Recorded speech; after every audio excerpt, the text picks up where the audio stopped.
अबे कलुआ इधर से भाग जा तू। तेरे ऊपर मुर्गी का केस है, 3 मर्डर है। तू बोलता है मैं तुम्हारा केस लड़ूं। नहीं, 4 खून किया है मैंने। लगता है शाम का अखबार आपने पढ़ा नहीं। पुलिस ने मेरे नाम के साथ खूनी जोड़ दिया है। कितने तेजस्वी लोग हैं हमारे पास, कितने शानदार विचार रखते हैं जी। और कुछ लोग मनोरंजन भी करवाते हैं।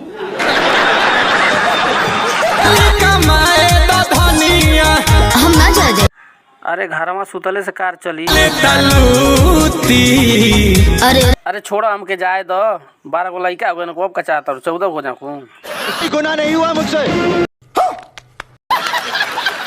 राजा घोड़ा है मिले करो हो छूटी। सरी जाए दे, लड़का होइबे का। राम देवाना हो पापी पी के घरे आवेला फुरूटी। गजब बेइज्जती है।